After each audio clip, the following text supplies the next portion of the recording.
Hey, everybody, it's Lee, and this is Let Us Say It For You. Good afternoon. It is after 1 o'clock today. If you guys are listening to my episodes back to back, which some of you do, then I am doing this about 30 minutes after the last one, but I had to find some more stuff. So here we are. I don't really have much updates for you guys, aside from the update that I just gave you on the last episode. Um, let me think. I try to give you guys something about my life in the beginning of everything. Okay, so if you're watching me on YouTube, I guess I can talk about that. I have gotten into making my own nails. If you know me personally, you know I usually have pretty long nails. Acrylic nails. I get my full sets and my fills all the time. I'm a nail girl, right? I something happened and I decided I'm going to start making my own press-ons from now on. And really what it is it's like when I do have nails on, I prefer them to be long. Not this long, like this is too long, right? I'm going to say it, right? If you're watching this on YouTube, this is too long for me. About like right there. That's like my cap right there. Let me show Instagram. Here you go, y'all. About there. A little bit too long. But you know what? I'm a real nigga, so I'm aware. You know what I'm saying? And then when it's done, I'm just gonna pop them off and put them up in my stash. So that has been something I've been doing. And that was part of what I did for Micah's bachelorette because she she had different themes for her thing. So oh, I like the blue ones. So oh, do you have green? Sorry guys. See, this I get sidetracked. I'm like a child with a short attention span. I'm on Instagram too in it. Anyway, yeah, so I made different colors depending on what she was. This was my first set. I think I made first or second set. I think I made. So if you look, it's just a lot of detail. Yes, that bitch was over here drawing, y'all. So anyway, I guess that's my little insight into my life. That's the personal stuff. So I've been doing press on nails for like a couple months now. I balanced it out where I usually would pay about 70-ish per full set. My cousin did my nails all the time and she did give me a pretty good discount. But this is good now. Like when I'm done with this, I'm literally gonna take these off, like go clean my house or something. And that's easier to do without the scammer nails on. So that's what I call them scammer nails. I saw a meme on Instagram a long time ago and they were like, there's two types of people. And it was like short nail people. I guess those are like normal people. And then past a certain length, they called them scammer nails, and it stuck for me. But I don't scam anything. And green is my favorite color. So anyway, thank you. All right, let's go down the list. I have a short list of things, but some topics that I really care about that I want to talk about. First thing let's talk about today is October 1st. It is officially the supervillain era. Okay. I know I talk a lot of shit about cancers, and I know I talk a lot of shit about September Virgos, right? And I do have my feelings about both, but I don't think they're supervillains. I think October Libras are the worst people in the world. I'm sorry. Y'all have the potential to be the worst fucking people. And I am going off of experience. I know a lot of I know a few October Libras. I've dated two of my two very prolific love stories in my life were October Libras. And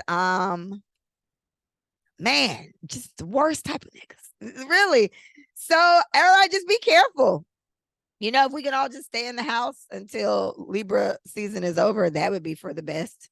But and I don't feel like this about all Libras, but I do feel like the October ones are God damn. And you know what it is too? It's like it's the accountability. Like I know so many lion ass, manipulative ass October Libras. And that's why I don't like y'all. And so cancers, relax yourselves. I think y'all fake, but I don't think y'all the worst. But I do think October Libras are at the top of the list. And I'm sorry. And it's okay. Some people don't like March Pisces. I do think we're the best, but what the fuck ever. October Libras, though, and not just my personal experience. I got a homegirl who's dated October Libra, who was actually my homeboy. I mean, the shit that this nigga did, treacherous, treacherous, treacherous. So everybody just hide your kids, hide your wives, protect yourselves, you know, do the best you can to get through this time. I believe Scorpio season starts like end of October, like in the 20s ish. So just protect yourselves for the next 20 plus days. Okay. Don't do nothing with an October Libra. You're going to regret it. I said what I said. I'm not taking it back.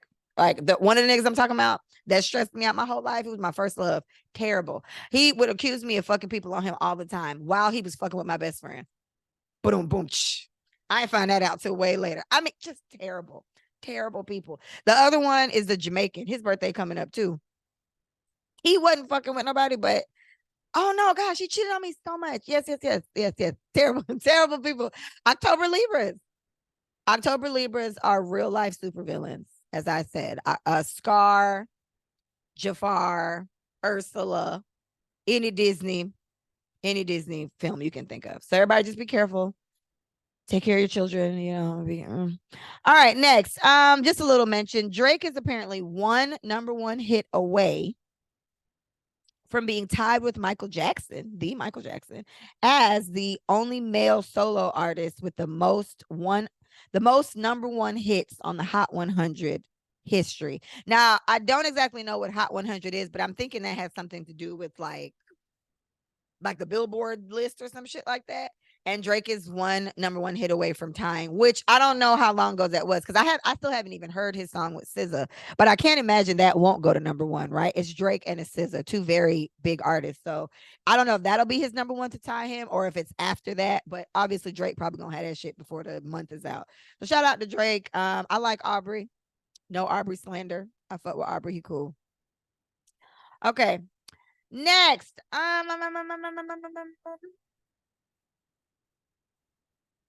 Okay, I guess let's go to this one. This one's a little lighter. So shout out to Jones, Erica Jones. She sent me a video a couple weeks ago. And she was like, you can talk about this on the podcast. And I do appreciate it if you guys, because I actually do have to like find stuff to talk about on here unless I have something. And I do get content for the most part. But if ever you do find something that you would like my opinion on or would like it to be discussed or fleshed out a little bit, please send it to me. I will most definitely talk about it if I can. Anyway, so the video was of a mother. I don't know if it was a high school or a college. Them kids did look big as fuck. But brief intermission. Have y'all seen middle school kids lately? Now I'm 5'1". At this point, I'm like 130 pounds. So bitch done lost a little bit. And these fucking middle school kids are big. Y'all, my daughter's friend, lovely little girl. That little girl is like about here to me on height. And I'm like, damn. I'm a little bit, right? So anyway, I don't know what grade these kids were. The mom walks in. The video just starts with the mom hollering. There's a big LGBT, like a big rainbow flag up covering a map. And the mom walks in, yanks that bitch off the map, and just kind of starts going off about how this is what I didn't send my kid here for you to be teaching him this shit. I want my son to be a man. Why you got all this gay shit flying? She didn't say that, but that was where she was going. She did not say why do you have all this gay shit flying? But either way. So she went off about it. The teacher is a older white woman, and she's there telling her to get the fuck out the room. Stop doing this while you're doing this. So one of the students are recording. And at one point, you hear one of the students say, I told you this was going to happen. I told you somebody's mama was going to be mad. So the kid said this. And then the lady's like cussing out the mom. And then you hear the son kind of saying, don't talk to my mom like that. Don't talk to my mom like that. Now, I guess before I won't even go there. I'll put that last. So how I feel about this in regards to any type of sexuality, I guess, being discussed in the school. That's a very touchy topic because in the same breath, and mind you, I have people who have very strong views about this, but I think what we have to be mindful of is every child, if we're just going to put the kids first, right? We're just thinking about kids. And again, these kids were big as fuck. So these are either high school or college kids. I don't know, but I have an 11-year-old, right? I have a little kid. So if we're just putting the kids first in this thought process, not every child grows up in a heterosexual home. Some children do have two moms, right? Some children do have two dads or two, because then I know there's like all these fucking pronouns and I understand that. So irregardless, if we're trying to make all kids feel inclusive, then I do feel like we have to account for the kids who are not in a heterosexual home. I, for example, didn't grow up with my mom and dad. It was just my mom. So I'm like a single parent home. And so if single parent homes do get depicted, I guess, if you will, there's representation of that. and there's obviously always representation of a heterosexual home being a woman and a man, whatever, then I feel like we do have to account for the kids who grow up seeing two moms, two women in the home or two men in the home. These children need to feel like that's okay too. I'm not trying to compare it to Black people, but I am trying to say when I was younger, all the commercials were a whole bunch of white people. A lot of the shows were a whole bunch of white people. My dolls were a whole bunch of white people. So the representation for me came in getting Black dolls or whatever. And even for my kid, Mia's probably had a couple like Elsa's, like Frozen had us in a chokehold for a long time when she was younger. But every doll I bought for my child was specifically Black. Only Black dolls in my home. And yes, I did that because we are Black. And I said, yes, I did that because I want her to have that type of representation. So in regards to that, I think representation for all kids involved is important. Okay. With that being said, do I feel like it's necessary to have a big ass rainbow flag just up on the wall? No. But is it hurting anybody? No. I don't know. I wouldn't have went to the school and did all that, right? Like I wouldn't have went to the school and snatched the flag off and cussed the white lady out for representing the LGBTQ community. I don't think it was that deep. So and even furthermore, just the flag being up on the wall doesn't mean this lady is out here like encouraging your children to be gay or whatever it is you're worried about. So that isn't the case. I don't know what triggers someone to decide they like the same sex or whatever. That's not my experience, right? And so I feel like if that's not our experience, we need to just stay the fuck out of it, right? Personally, who somebody sleeps with is none of my fucking business as long as it ain't my nigga. So I really don't care. And I do like raise an eyebrow at people who get all extra sensitive about gay stuff or anything dealing with that community, because if it doesn't affect you, it just doesn't affect you. Like I feel like we have to stop being so sensitive about what people do and who they choose to fuck. Now, I do feel when Mia was younger, I remember I used to watch Empire, and Empire definitely jumped out the gate with that gay shit hard, because it was just a lot of shit like on regular TV. And I was like, whoa, bitch, y'all should have warned me, right? So after one or two intense scenes, right, I just realized that was a show I couldn't watch around my child. And at that time, Mia was like 2 or 3, right? But my kid, again, and as I mentioned on the last episode, just growing up in this generation, these kids are way more exposed to this and way more open and way more understanding. This is the reality of their life. You know what I'm saying? This is what their reality is. The LGBT community isn't going anywhere. And I feel like people get so worked up about it. And I'm looking at y'all crazy, like, why do you care so much? You know what I'm saying? Like, I don't like ladies. I like men. Shout out to all the lesbians in the world and leave them the fuck alone. It's very simple to me. So anyway, in the video that Jones sent me, again, shout out to Jones, Instagram does this fact checker thing. So there was like a big ass bubble over it, and it was like fact checked or whatever. This has been fact checked and context is missing. And then it's been concluded that this was actually just a skit. I believe that because the argument it did seem staged slightly, right? Like it's something about it was a little off, because I wouldn't understand the ladies what triggered her so much to go in there and go to fuck off in the middle of a class like this, because you're essentially embarrassing your son on top of that, right? Like I would never do that. That's embarrassing to your kid. So it was deemed that this was all a skit set to provoke conversation. I'm gonna stick a pin in that because I'm gonna have a comment about that in a minute. And in that, there was apparently a Instagram, which I didn't even know it does this, but I think it started doing it during COVID.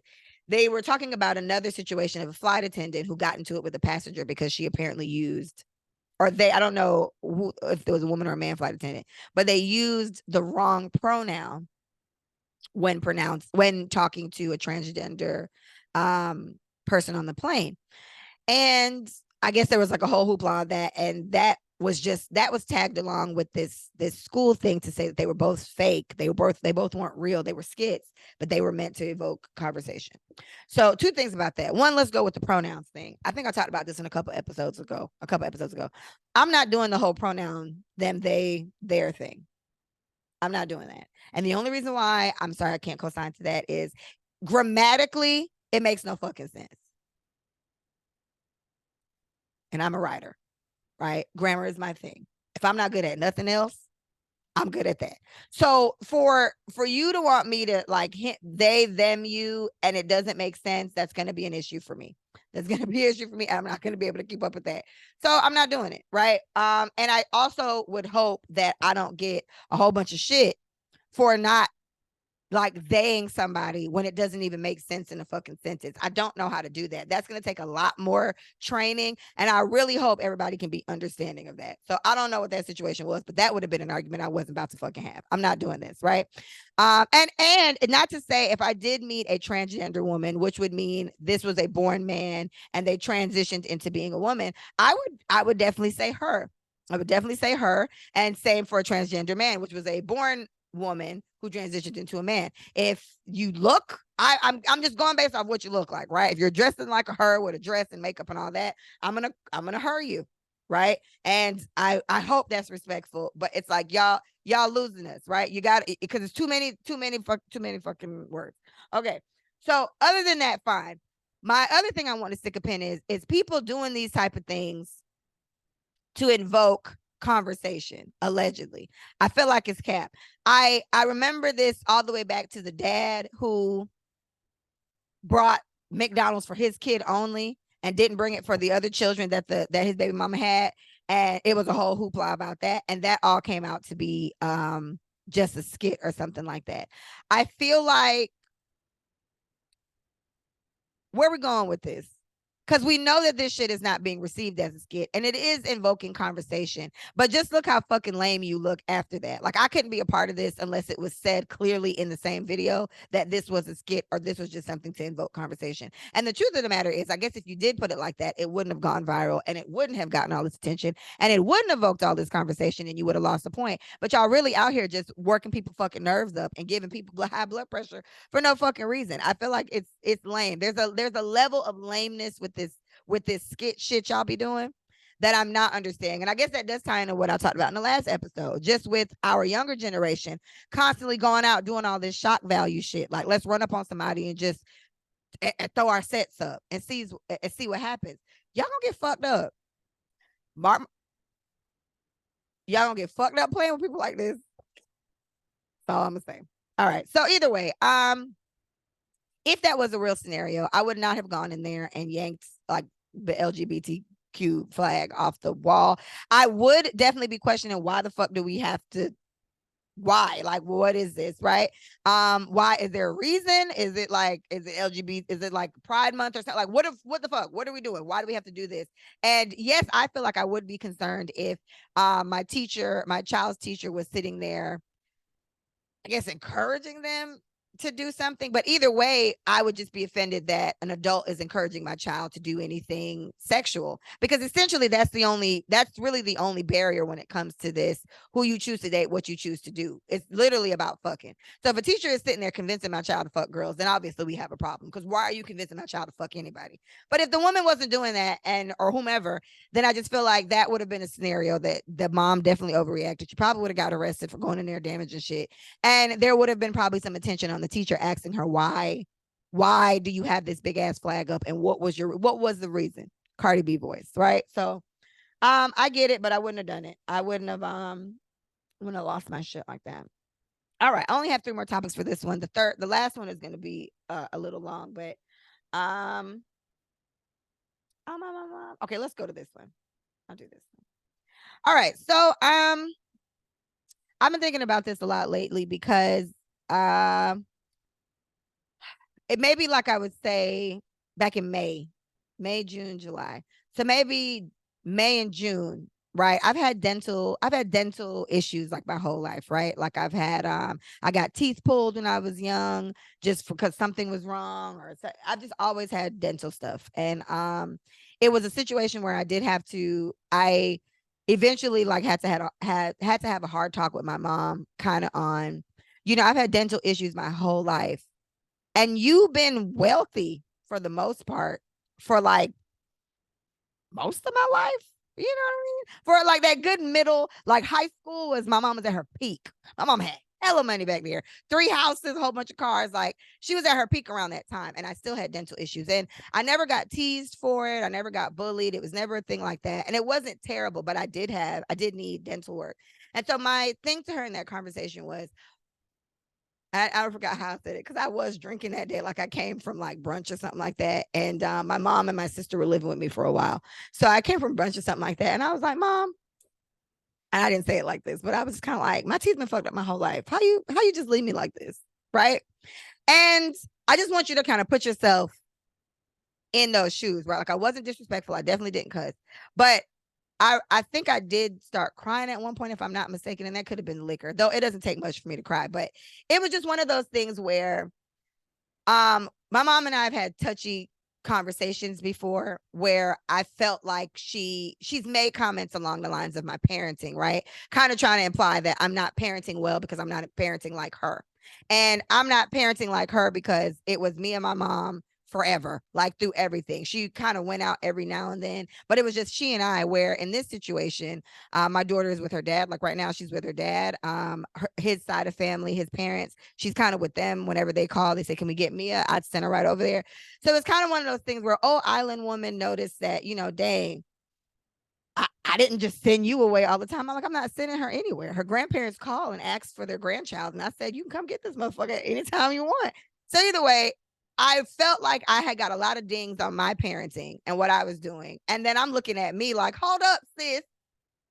If we talk about parenting and what the fuck we could do better, let's talk about me. Right. So I asked her about it. It was a tough conversation. And my mom, I felt bad even asking her because she did not get defensive. She wasn't rude or anything. She was just like,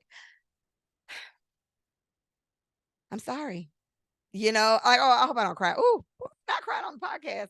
I'm not gonna cry. But she I felt like she genuinely was just like, I fucked up there.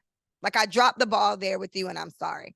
So she apologized about that. And I was like, it's cool. Mom, I really appreciate that. But I did point up, you had a lot of comments about my parents and Mia teeth. Perfect. Okay. She got braces. She probably got like a couple months left. Mia's going to have immaculate teeth. Right. And other than that, I was fine. But I guess growing up with me, I was a very, I did a lot of shit on my own. My mom didn't really have to intervene. It wasn't like I didn't need help with projects. Even with school, I asked my mom, and I was like, Mom, you didn't help me like apply for college. You ain't help me apply for financial aid, nothing. And the truth of the matter is I didn't ask for help. I just did it all myself. Right. But I'm thinking about my daughter and my kid, and I'm just like, damn, I'm about to help them. Like Micah and I are taking my little sister on a college tour. I'm probably going to bring my daughter too, because we're trying to like HBCU them, right? It's real black over here. So we're trying to HBCU all the children and we're going to show them the experience. And I want them to go off. Like I couldn't go off to college because my mom needed my help with my sister. So I had to stay here, but it didn't stop me, right? I do have a master's degree and I'm looking for my doctorates right now.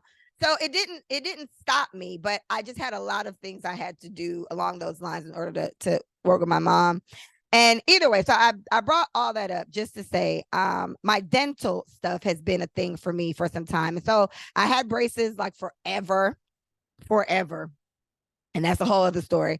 But they eventually came off and I was fine. And then I just needed to kind of figure out what I was going to do to replace maybe teeth that I had pulled when I was a kid or whatever. And I just remember sitting in my room and feeling like this shit is so fucking stressful. Like there's just how am I ever going to pay for this?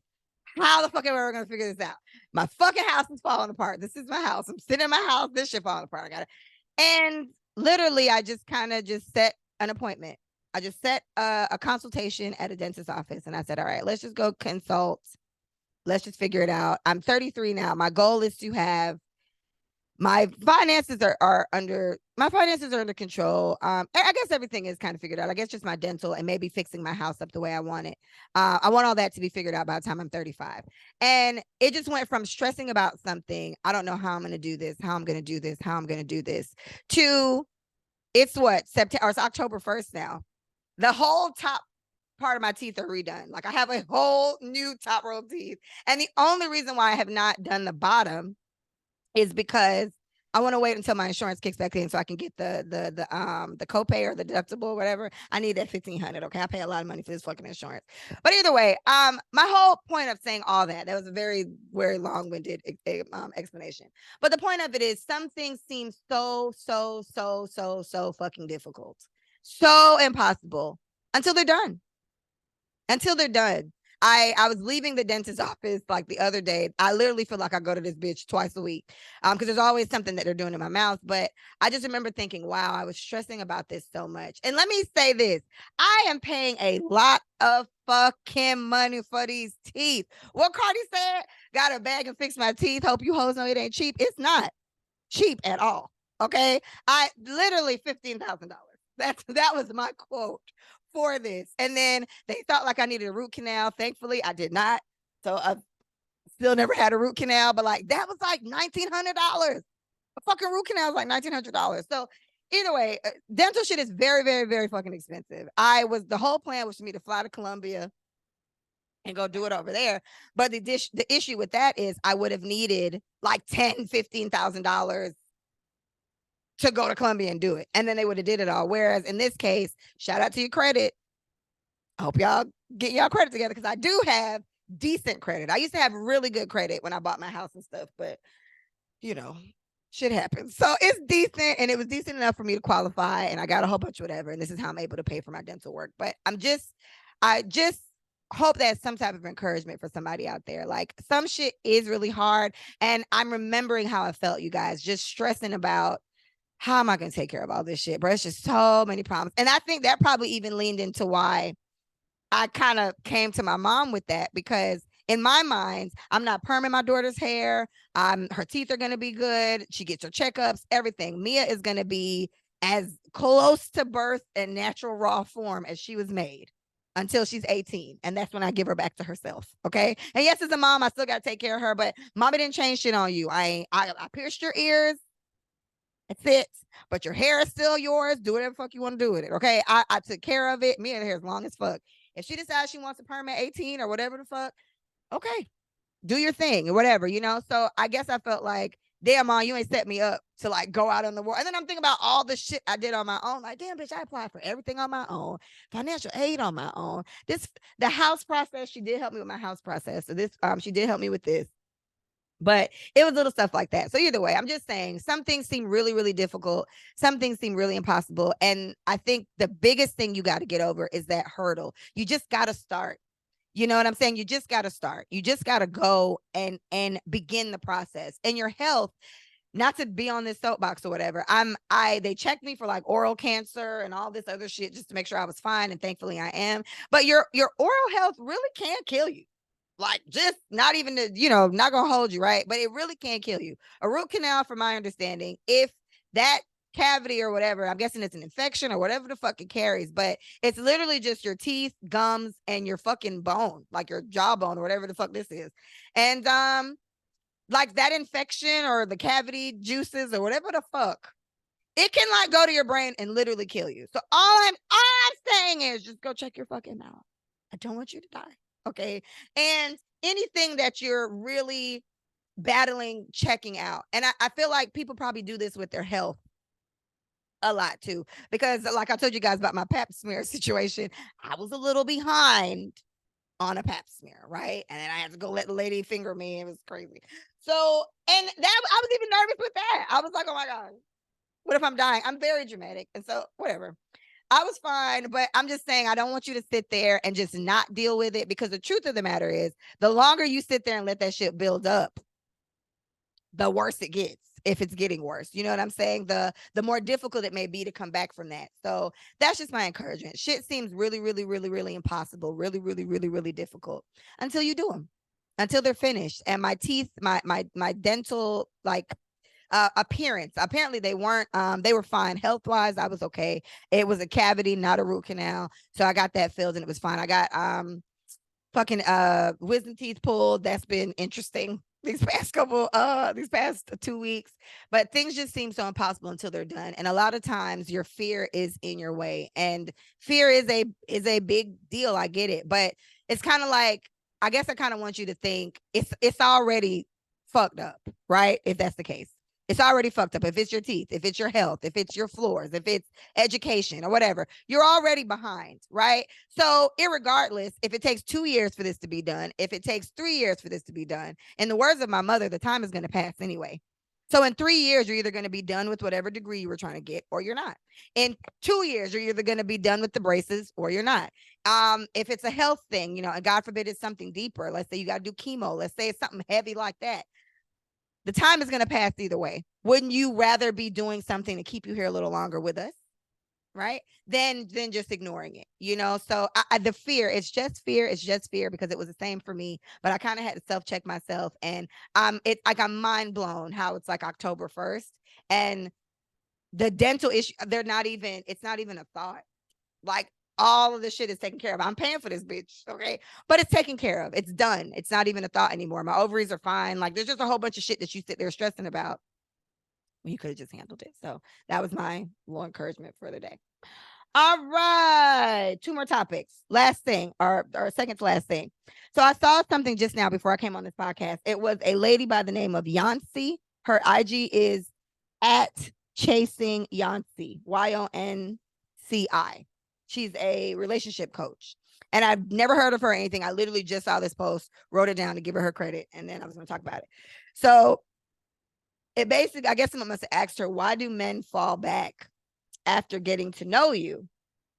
And she says, or why do men apply so much pressure trying to get you? And then when they get you, it just slowly dies down and it fizzles down.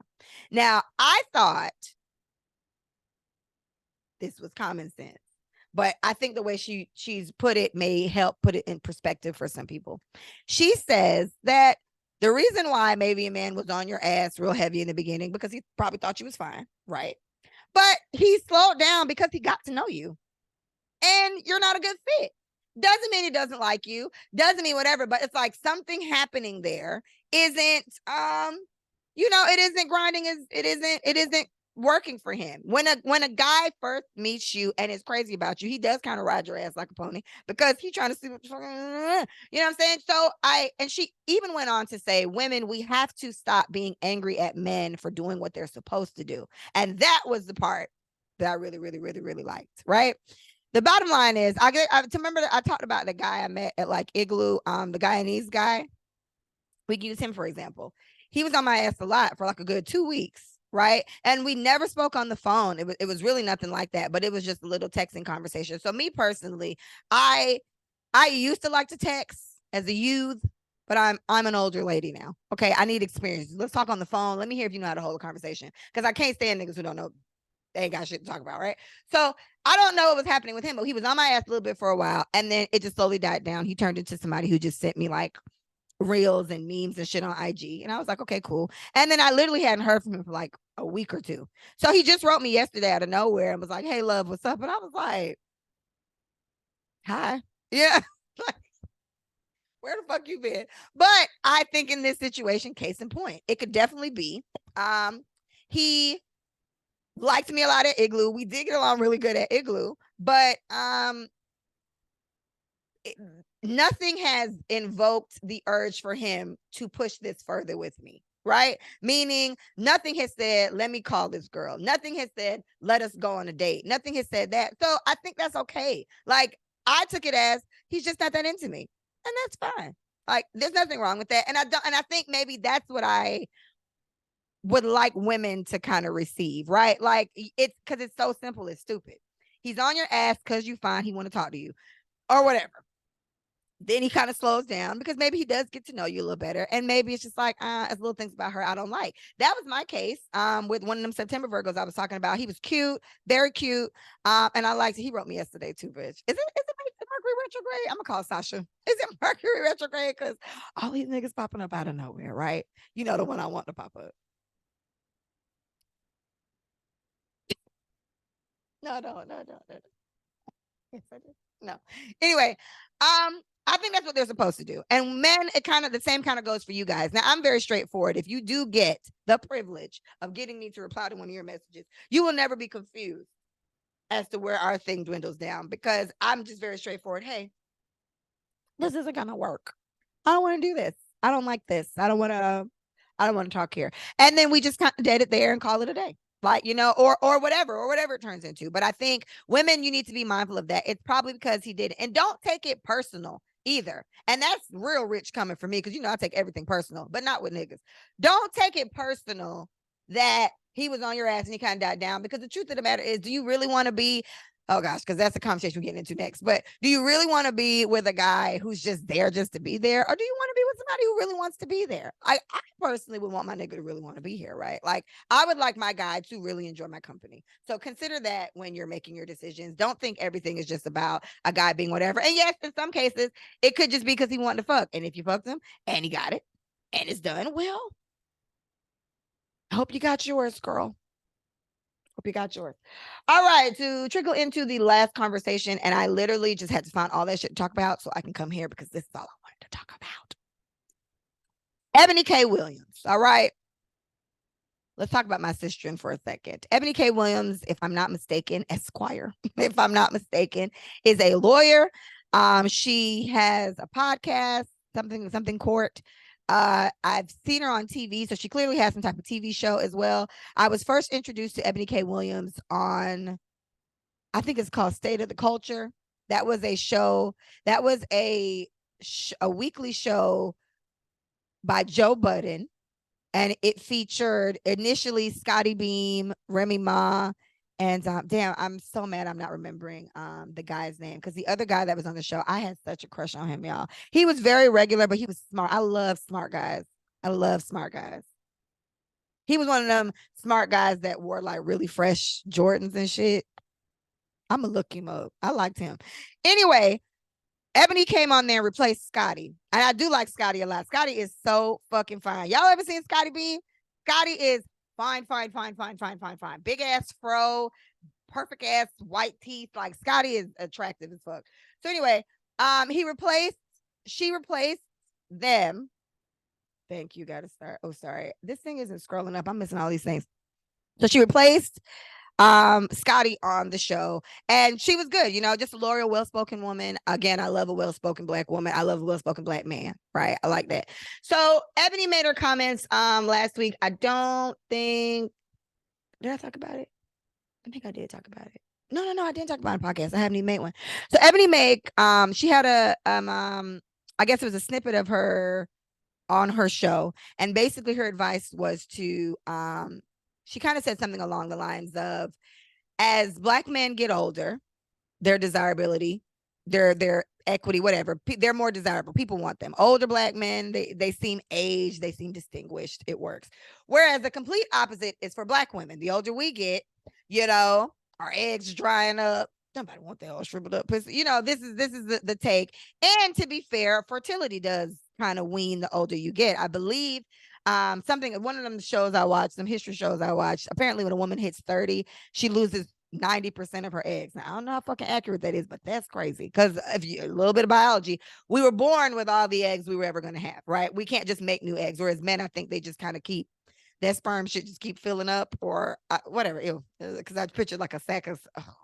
Anyway, so Eboni said that Black women get less desirable the older that we get if we're not married or whatever. Whereas Black men, the older they get more desirable, right? And they can always kind of get a bitch. And I think this is not news to anybody, at least not to me. This wasn't news to me.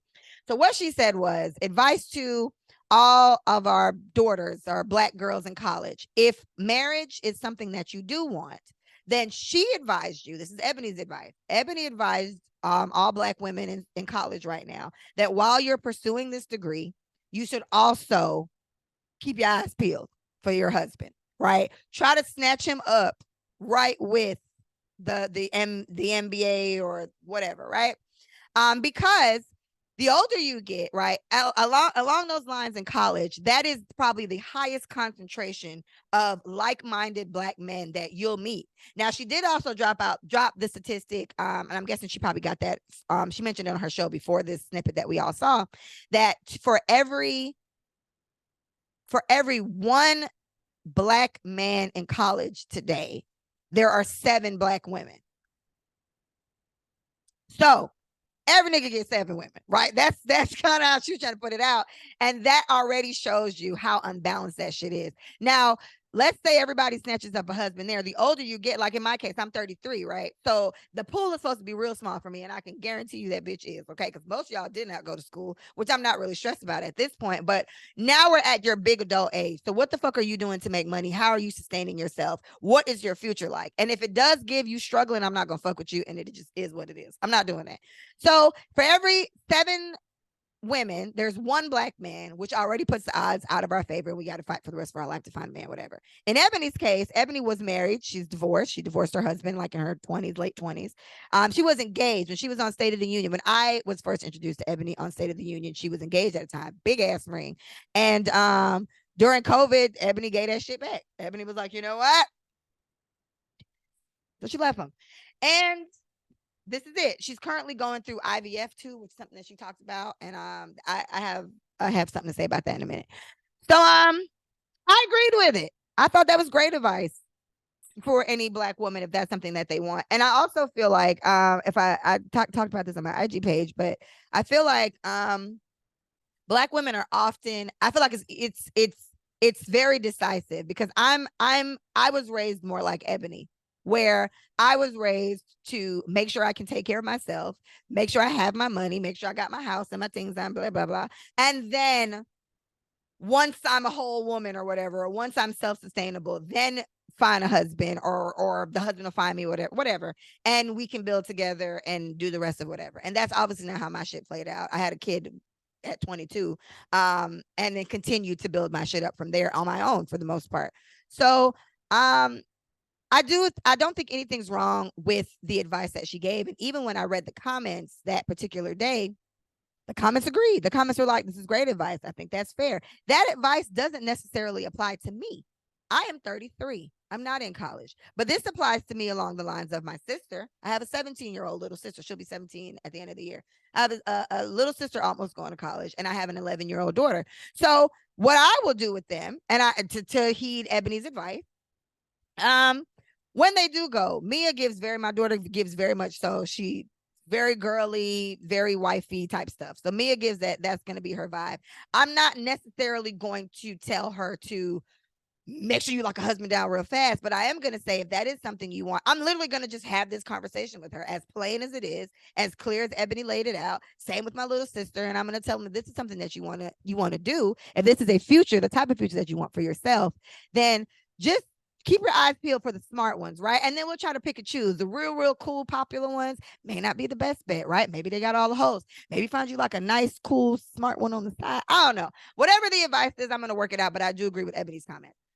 On Friday, when I was driving to drop my daughter off, I heard that Eboni K. Williams was on the Breakfast Club. I heard her voice, so I was excited to listen, but I came in like halfway through, and they have a guest on there. Her name is Lauren, and Lauren used to be on TMZ from my understanding. And I came in right when Lauren was like, no. Let me take it back. Wait. Let me finish. So Eboni was talking and Lauren just cut her off completely to chime in and fix her part. And in my mind, I was like, okay, I got to go back and listen to this whole thing because I don't know what's happening, but what the fuck evoked such emotion from Lauren? Yesterday, I sit here and watch the fucking interview, and the interview had only started a couple minutes before that. Lauren is a part of a subset of women that were thoroughly offended by what Eboni K. Williams said in that post. And for the life of me, I cannot fucking understand why. Now, when Lauren went on to give her examples, I still didn't like Lauren's stance, and I commend Eboni again for being the professional that she is, because I personally probably wouldn't have wanted to even finish the conversation. I guess since I was there at an interview, then you do the interview and you finish it. But Lauren handled it so immaturely because she didn't agree with her point of view, but she got so fucking worked up about a topic that essentially does not apply to her. And Eboni pointed that out. So Eboni said, this device isn't even for you because Lauren is 31. I'm 33. So we're not even in that category. And again, I feel like it does. Eboni did point this out, and I fall in that category. It applies to me more because I do have young daughters that I'll be sending off to college, right? So this, I'm going to tell them, if this is what you want, this is what the fuck we're going to do, right? So Lauren got so worked up about this, and I think she got worked up. She She unfortunately did what a lot of people do when they're hearing something that they don't like. They don't like. It's the hit dog mentality. This shit has nothing to do with you, but a hit dog will holler. So because you're starting to feel like she may be personally feeling like there's some type of depreciation or some type of value, because she did use these words, very Kevin Samuel-esque words, but she didn't, nowhere near as disrespectful. Rest in peace to Kevin Samuels, but nowhere near as disrespectful as he was with his delivery to us. His delivery was telling Black women after a certain age or after a certain kids, whatever. There's obviously a way better way he could have worded that, but he chose to do it that way because that's what made him popular, right? While he wasn't even, anyway, because he wasn't even with a Black woman when he passed. He was with like a Latin woman, if I'm not mistaken. So he don't even fucking like us. I don't even know why you're discussing us. But Ebony just said it along the lines of, I wish somebody would have told me this when I was in school. Because Ebony, again, is a very successful woman. She was in school for a very long fucking time to be a lawyer. Now, mind you, if you guys remember Ebony's situation a couple months back, everybody gave Ebony all this shit because of the bus driver comments. And I just feel like, again, how absurd is that? That y'all really sit here and tell somebody, who they need to be with and who they need to talk to. But Ebony doesn't even seem fazed by that. And I think that's probably, I just respect the way she handles it so much. And she reminds me of myself so much, or unfortunately, maybe what I may become if I, just along the lines of, I don't really care how you feel about it. I said what I said. Right. And it's even worse when you don't even have good fucking rebuttals to rebuttal why you're offended by what was said. You know what I'm saying? So the lady Lauren, she did say that she doesn't like the way Eboni K. Williams comes off or whatever. But she didn't give a reason. She was just like, just the way, just that right there, like the way you are. If you don't like her, you don't like her. But you still need to be able to decipher between the messenger and the message. And then regardless, she's talking from experience. So Ebony then went on to talk about the IVF situation. So that's what I want to talk about. I have been giving advice to women. I have my daughter at 22, like I said. And it didn't work out with her dad. I'm not married or whatever, but I had my kid. And for me, I wanted a whole bunch of kids, right? But I wanted one kid only, like my whole life. And then I got older and decided I wanted like 5. And now I just got the one, and it looks like that's it. And it's fine, right? But I got my kid. So if God sees fit that I do not have any more children, I'm fine with this. Mia is everything to me, right? And shout out to Big Mike. She keeping the world populated because that bitch always pregnant. So cool. We're okay in that regard. But to women who do not have children and want children, I have a few friends like this. So I remember I had a discussion with them before, and I said, okay, well, what do you want more? Would you be okay going your whole life never having a child? Or would you be okay, or is a man, more so the important thing for you? Like, do you want a man more than anything? So a lot of my friends said only like 3 people, two, me, my other homegirl, Monique, shout out to Mo, who does have a daughter, shout out to Emma, and Kiera, shout out to Kiera. The 3 of us said we want a child more than anything. Like, I wouldn't want to go my whole life not being a mom. But my other friends, their thing was, I could do without being a mom, but I want my man. I want to be hugged at night. All right. I want to scoot my ass up on my man at night. And I can respect that. It's nice. It's a nice feeling, right? So they can respect that, and that's what they decide. So to the women who fall in me and my other 2 friends categories, right? Because these other women don't. If you do want a child, there are options to get a kid. Obviously, we're not Eboni K. Williams rich, because she did make a point to point out how much IVF costs. So every time people talk about freezing their eggs and doing IVF, I looked it up before. And that shit is thousands and thousands of dollars. She also made a point to say she is $50,000 in already trying to do this IVF process. And Ebony came to the realization that I kind of want, well, I guess I can't say that, but Ebony is like, she's in her 40s, and Ebony says, I'm ready to be a mother. I'm ready to pour into this child. And her stance is, she's been married. She's been engaged. She's been dating. And her pool of men that are on her level are very, very fucking slim. They're either already married or they're with younger women or whatever else. So Ebony's decision is, I got to do this on my own. And I don't think a lot of people consider how expensive that is. The process of just trying to freeze your eggs, that ain't regular people shit. Right? Like, I got a little change, y'all, and I can't afford that shit, right? So if I had to get pregnant, I had to get pregnant the old-fashioned way. And then you also got to think about, even to the whole freezing egg process. depending on where you put the eggs back, this is why a lot of people do surrogates, because even just your older body, let's say in Ebony's case, Ebony seems like she's a pretty fit woman. So and she's obviously, I'm sure, gotten cleared to do all this. So it's just the process of having to inject yourself with injections every night and whatever hormone stuff you have to take in order to make your womb hospitable to carry a child, like make the egg transfer stick and carry a child to completion for 9 to really like 10 months of pregnancy. So the whole process, the whole thing is just so elaborate, and it's just so involved, and it's not as simple as anybody thinks. So for the amount of backlash that Ebony got from Lauren and from other people who feel this way for no fucking reason, she was just telling you, if you do want kids, I advise you to try to get knocked up at 20 something rather than 40 something. What the fuck is wrong with that? Where is the wrong in that advice? This reminds me of every fucking rant I have with people when it comes to, so y'all realize we're the adults now, right? What y'all gonna do with y'all life? What y'all gonna do with y'all future? Have y'all thought about old age?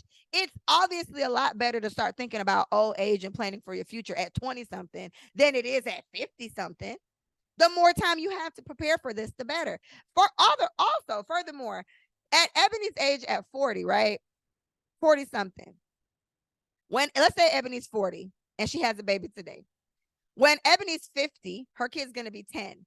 When Ebony's 60, her kid's going to be 20, right? You know, like that shit is hiking up. Like the older she gets, the bigger age gap that is with stuff. Now in Ebony's case, because there is that big debate of having kids at a younger age or having kids later. And I had my kid younger, whereas I have a lot more freedom in my 30s than a lot of my friends who are having their kids now. Like in Micah's case, Micah has 202, and Micah and I are the same age. We have the same birthday. So Micah has 202. Micah can't necessarily get up and go like I can be. You know what I'm saying? Micah got to wrap these babies up.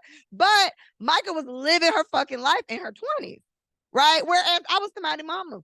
Okay, so there's a trade-off either way. I'm happy. I'm so happy for Ebony going through this process. I really hope that it does work out for her. I feel like being a mom is like I said, I wanted so many kids.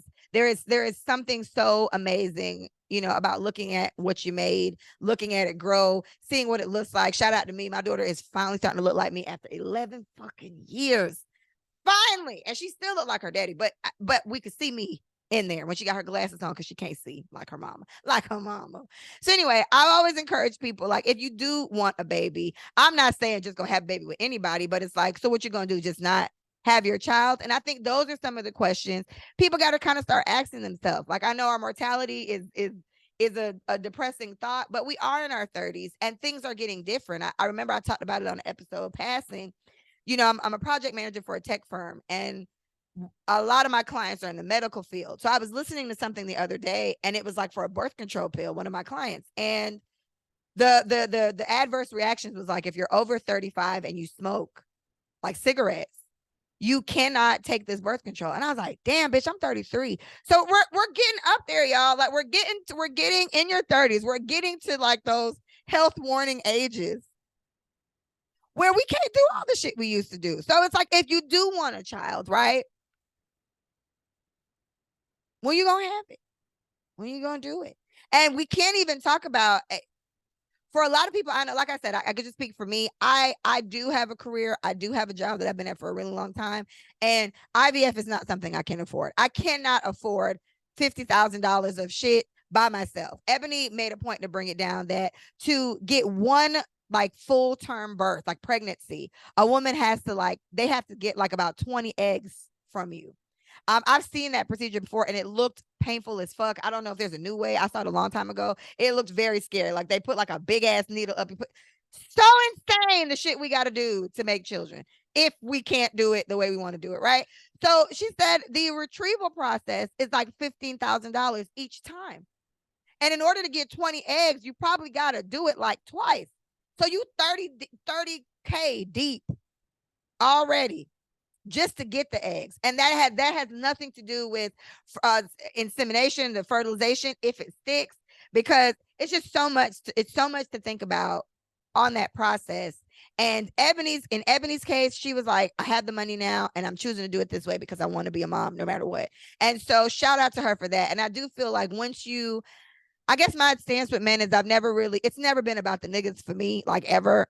I've never been boy crazy. I've never been nigga crazy. Now, if I'm with a guy, I'll be crazy about him. Like I don't like how I am when I like somebody, but it's never been about the niggas for me. I feel like focus on yourself and what you got to get done. But in regards to what Eboni said, I don't think anything's wrong with that because I do think our counterparts, our peers, the other women, I've said that women of other races are often raised to find a husband, right? They're raised to marry up. They're raised to get somebody with funds that can take care of you. And these independent women spaces, now I'm not an Oprah, right? Or none of these rich ass people, but let's think about all the rich ass, very, very successful women we know. How many of them married? How many of them with a rich man? They not. Oprah man, Stedman ain't got no money. Let's look at Wendy Williams. She's the talent. Look at Kevin trifling ass. Was cheating on her the whole time, had a baby, and is now trying to sue her for money. Right? Mary J. Blige. I don't know what her other nigga used to do that her ex-husband used to do, but successful woman. She picked up a Dusty. He is Dusty because she had to pay him for the rest of the fucking life. So it's little situations like that where maybe when you do hit a certain bracket, if you didn't kind of solidify your partner, earlier on in your life, it may be a little hard. Now, along the lines, last thing I'm going to say about this, for Lauren got really defensive, and I think Lauren got defensive. She did say that it was the whole your market value depreciation thing. What I'm going to say is this. I'm 33. This is the best I've ever, let me not say best I ever felt. No, I be tired, y'all. A bitch get old. I'm getting old. But what I say is, this is the most I've ever understood life. Like, this is the most understanding I feel like I've ever had. This is the most money I've ever had. This is the best I've ever looked. This is the longest my hair ever been. Like, whatever it is, I don't feel like my market value is dropping. And I also don't feel like, and I am only 33 again, so let me say that, but I don't feel like I can't get a nigga, right? I'm beating him off with a stick, bitch. So I don't feel like I can't. I just feel like I don't like any of the ones that are around me. So if it ever comes to where, oh my God, I just gotta have somebody to die with, I guess I'm sure we can work that out. But y'all, my peace of mind means so much more to me than just saying I got a man. So I feel like we also need to think about that, right? Like, it's nice. It's really nice to have in-house dick, right? It's really nice to just have a penis laid up in there waiting on you, right? Guys, in-house box is the best, is it not? Right? But fucking isn't everything, right? So then I'm with somebody whose conversation is trash, or I'm with somebody who has no fucking ambition, or I'm with somebody who's always depressed, or I'm with somebody who has no motivation to be better, or I'm with somebody who doesn't want to fucking travel, or I'm with all these things also matter, and all these things are also things to consider. And so it's I don't want it to always be about that, but I also respect, let me say, that it's easy for me to say that when I did already at least have a baby, right? Like, I had one kid, and I do have a great relationship with her dad. And I do feel like if I never have any more, then I'll be okay. And if I get knocked up next week, then so, oh well, right? But I just want us to just be mindful of that, ladies. Like, it doesn't mean it's the end of the world, what Eboni's saying. It just means it's just the reality of our situation, right? We've been joking about piss being in dating pool for years now. There really is piss in the dating pool and shit, piss and shit in there floating, right? And so that's why I'm not in it at the moment. But if I do decide to jump back in that bitch, then I'm sure a man will come along. And I don't know. I think everything happens for a reason. And I think Eboni giving that advice, there's nothing wrong with that. And I guess I just side eye people who got so defensive about it, because what the fuck are you so mad about? And if anything, I just feel like you may be feeling like your market value, whatever she worded it, is depreciating. But it's not that. She's just saying it gets harder up here, and then you will have to probably pick somebody, because that's kind of what Tyler Perry's advice is, right? Like, that's why it's turning into that type of advice, where it's for successful Black women who make a certain amount of money and have a certain career or whatever the fuck. You may have to just accept that if you want a Black man, because that's a different conversation, if you want to stay with a Black man, a lot of the ones who are at your level probably got snatched up already. That's kind of the idea. That's what I'm trying to say. So you may have to pick one who's still trying to figure it out, or maybe it's time for a new race. Now, I've said it before. I'm not I'm not against dating a white man. I just feel like I'm really, really pro-black with it. And I don't know if I'm gonna be like hypersensitive to everything he says. Like if he says you people, am I gonna be like, what the fuck you mean, you people? I don't know.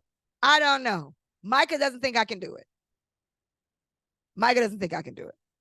My mom wants me to do it. My mom wants me to be with an Italian man so bad. Apparently, Italian men like black women. Is that true? Is that if y'all heard that? Because my mom swears by it. I think Micah says that's the case too. So my mom wants me to dabble outside of my race. So she wants more grandkids. So that's kind of her stance. I don't know. But either way, ladies, it's so hard. And I want to talk about what It's Lovely T said. I guess, sorry, last name. It's Lovely T said, the lady I listened to on YouTube, she said she feels like you can't win one either way, right? Because it's either you have your kids young, like I did, right? And I remember I was sitting with one of my friend's mom one time after I had Mia. Mia was like 6, 7 months old. And she was the mom kind of went in on a small little tangent about just how embarrassing it is and how ashamed she would be if her daughter, who is my friend, had a baby out of wedlock and young, which I did, out of wedlock and young. So I'm just sitting there listening to her talk. And she kind of caught herself at one point. She was just like, but you do it so well. I was like, right. I do it so well. Right. So it was cool, but I didn't take offense to it. You know what I'm saying? Like, it is what it is. Having a baby out of wedlock, this wasn't necessarily my plan either, but I always wanted my child. You know what I'm saying? And I got her. So I think just be mindful of that.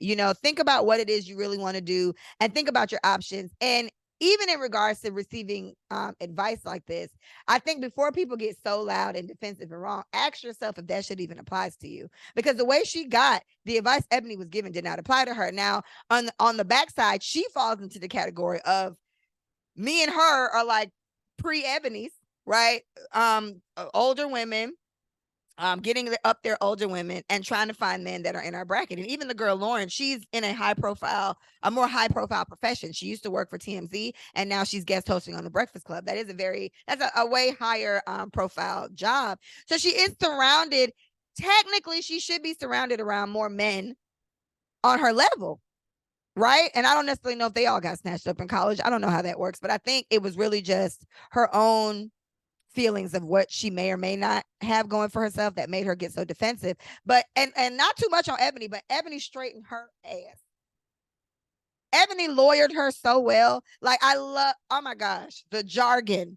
Eboni went in her lawyer jargon on her ass in that interview, right? Because she straight up said, when you say things that I don't like, I just automatically stop listening. So Eboni said, you yourself admitted to turning off your comprehension skills after you heard something you didn't like.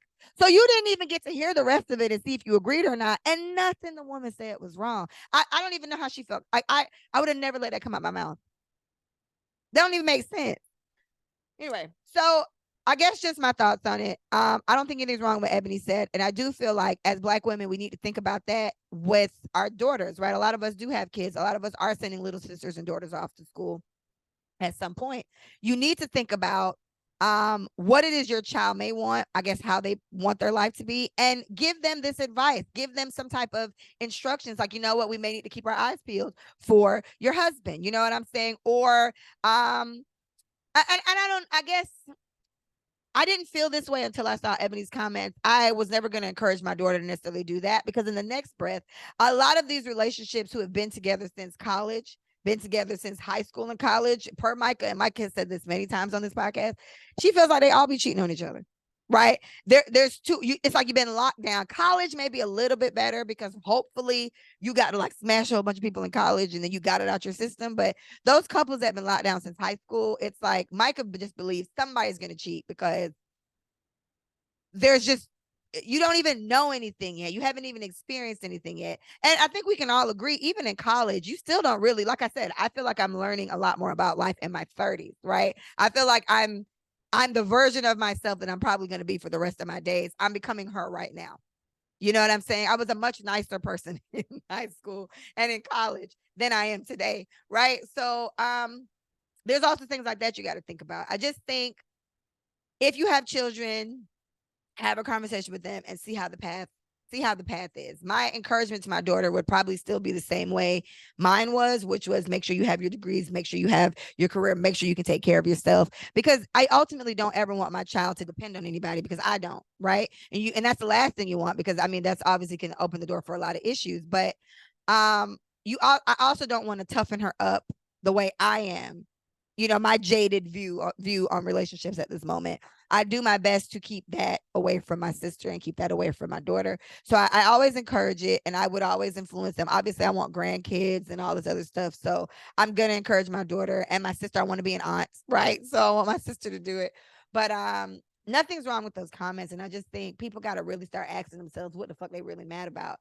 And where that can change. And then think about the real realities of our future. We are in our 30s, right? And our next big milestone for a lot of us is 35 or 40, right? As our next big milestone. And we need to kind of ask ourselves, what is it that we want to kind of get out of this life? A point that that lovely T made, that a lot life expectancy was shorter back in the day. And so she said she feels like that's probably also a contributing factor to why so many of our great grandparents or maybe even grandparents got married and stuff at like fucking 12, whatever, right? Like times are just different, right? And then they went out and had their kids and did their things. People were dying at like 60 or whatever. We got people living well into the 100 or whatever now, so it's like I guess everybody feels like they have more time. Whereas in women's cases, we don't have more time, right? Either way, our eggs stop when they stop, right? And so that part I think is what may be triggering with Lauren. And I wouldn't necessarily force women to jump out and be single parents. I'm not doing that either. But there is a serious conversation you need to have with yourself about, if you want to be a mom and you don't have a man, are you going to wait on a man till you might be 46 when you get him? Or is having a child and having that experience with that child, does that mean more to you than necessarily the male component? And when a man comes along, a man comes along. Like I said, for me, being a mom is something that I always wanted to be. And irregardless, I was honestly surprised I ain't get knocked up before. With my boyfriend before that, we were really responsible for the child, but it wasn't meant to be. Anyways, I think that's it for me today. I did really good, guys. I did 2 episodes back to back. I have not eaten all day, but that's not new. And I didn't break any nails during this episode. Hey, YouTube. If you guys are looking at me, I moved a little different this time. I tried to move my camera a different way. I'm trying to switch it up on y'all. The podcast is really supposed to be on my loft, but I just don't feel like going up there and organizing all that. You know what I'm saying? So sorry. But anyway, please visit us at letutsayeitforyou.com. Visit us at Let Us Say It For You on IG. Let us say it for you. Let us say it for you. See, I got to do it over. I got to do it over because I feel like I failed.